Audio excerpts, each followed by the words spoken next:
life-skill resources that make a difference to the underserved. Before I get started sharing information about Pathway, I'd like to acknowledge a few people here. With the Positively Pink Ministry workers, please stand.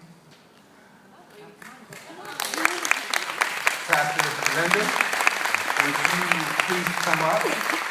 In just a moment, I have something that I want to give to you and to the ministry for this event that you're hosting for us. It's from Pathway from Boys to Men. It says, recognizes Wildlife Community Church, Positively Pink Ministry. Thank you for your generous support and contributions. You are truly appreciated. Pathway from Boys to Men in 2014. Thank you so much. I'd also like to recognize my wife, who is not in here right now. She is my rock, and she has given me the opportunity to be a blessing to others. And also, I'd like to recognize my family, my daughter, Lakeisha, my grandson, Hassan, my other daughter, Janae, is stepped out, but and Janae. I have another daughter that's in college right now. She's in Oklahoma at Langston University. You know, these daughters have graduated from college and have degrees, but you know, the thing that I'm most proud of them for is that they have a relationship with God. You know that means that they have a foundation. So if a strong wind was to come, you know, they would be able to hold on and get through things. Without God, without having a relationship with God, I couldn't do nothing. Excuse my English, but I couldn't do anything. So I am so grateful and so thankful for the Positively Pink Ministry for giving us an opportunity to be the sponsoree. Let me share a little bit about Pathway for Boys to Men. I was looking for Brian Miles. He set up our organization. He's not here. He was a friend of mine that is an attorney that did everything for us, and he didn't charge us a fee. He just loves the Lord so much that I had a plaque for him as well, but I don't see him or his wife. So if his wife is here, Cynthia, are you here? No? Okay. Well, I start with, I worked for the county assessor's office in Los Angeles County for 29 years and 9 months. I'll just round it off to 30 if that's okay. And I was contemplating, you know how we think, what have we done? How have we had an impact? How have we helped someone? And that was, I wanted my life to mean something, to make a difference, to you know, who have I helped? Who have I couldn't answer that. So, so what I decided to do is, I asked my wife, I wanted to start a nonprofit organization, and I wanted to focus initially on working with emancipated foster kids. That was my initial goal, but at the time, the state of California had a moratorium in Riverside County and San Bernardino County, so I couldn't get started. So what I started doing was providing transitional housing. And I did that from 2006 to 2012. But while I was in that field, one of the biggest challenges that we had was, of course, recidivism.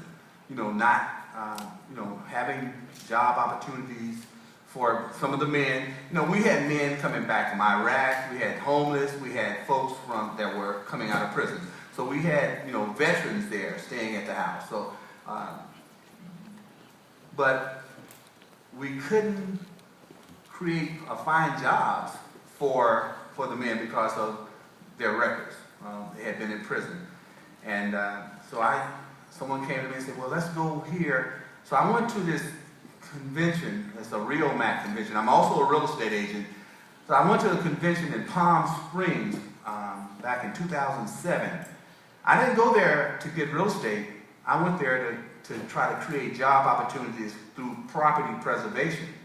So I met about 3 different contractors, and the contractors, were asset management specialists. They had a contract with HUD, Housing and Urban Development. So what we were able to do is partner with them and get some jobs. The jobs that we were doing were cleaning houses. We actually first started in Adelanto, Hesperia, Victorville. So we would go in, 2 or 3 guys would go out to that area. We'd get a hotel. We would spend 2 or 3 nights there. We had like 50 or 100 houses when we first started. I mean, we just had so much, it was so much work. So that was the light went off in my head. Say, that's one of the things you can do. That's how we can create job opportunities. And so we did that for about 6 years. The last HUD contract, we partnered with this company called Asset Management, and in 2013, in May, they lost the contract with HUD, and that ended our relationship. But I still talk to those people. They still, call me, and the manager, the vice president, his name is Jerry Mavelia. So we had a really good relationship. I learned a lot, and so now we're doing that as well, but I'm doing it through our organization. So we're trying to create job opportunities now. In addition to the job opportunities, for the last 3 years, we've been hosting job fairs. So we've had job fairs at the Lewis Library and Technology Center, where we've had over 1,000 people come in looking for jobs. We had, all kinds of employers, including the Navy, the Army, the Air Force, Marines, the local unions, plumbers, pipe fitters. We've had a host of, Townsend Building Material, Shakey's Pizza. So you can go to the website and see all the names. I could name names all day, but so that's what we've been doing. In addition to that, we've been going through the employment training. Now, what does consist of? The interview process, how you present yourself to the employer. It's simple things that we take for granted, like on your email address. You don't want to put on there sockittome@gmail.com. You want to just put your name, what your name is, and your email address. You want to give yourself the best opportunity that you can to get the job. And then, you want to go in there with your chest out, your shoulders up, and you want to look at the employer in the eye and let them know that you're the best person for the job. You got to have some confidence. And so with practice, practice, you get in front of the mirror and practice, what you're going to say. And then my wife has been doing the resumes. Last year we probably did over 80 resumes, and people call us, some folks call us, Ms. Randolph, I'm getting ready to change jobs. I need to update my resume. I said, okay. We may already have this information on our computer, on hard drive. So what we do is we go in and update his resume and send it to him. What we need to do is to be able to get computers so that each individual person can work on their resume in the location that we're going to be at. Because we are planning this year in 2014 to get us some space so that we can provide more training to the people that are coming in. And I'm just excited because you guys have truly, you love God. Thank you so much for all the support that you're providing through the Contour with a Cause. Our vision is to continue to help our young people. And you know what I'm seeing now is I have more young people that are coming out of foster care. I have, in the last 4 or 5 people that I've worked with, they're coming out of the foster care system. And there's, some of them got some challenges. There are some challenges. And I am trying to work with that, to go through that process to help them, to know that they are, they can do all things through Christ. There's nothing that they can't do if they put Christ in their life. So now everybody doesn't believe in God. I'm not going to sit here and tell you, but sometimes we have to be the God that they see. We have to be that person that's, if we plant that seed, and somebody else may have to come and water it, but we have to plant a seed. And so that's what we do. We plant the seed. I don't know if my time is about up, Pastor Lyndon, but it's something that I wanted to do. It's been on my heart. It's not a poem, it's a song, but the words to the song I wanted to share.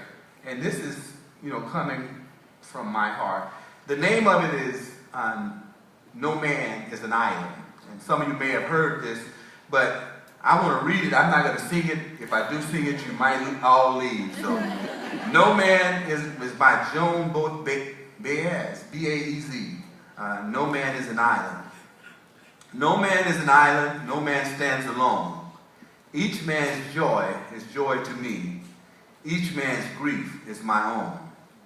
We need one another, so I will defend. Each man as my brother, each man as my friend. No man is an island far out in the blue. We all look to one above, who our strength do it renew. When I help my brother, then I know that I plant the seeds of friendship that will never die.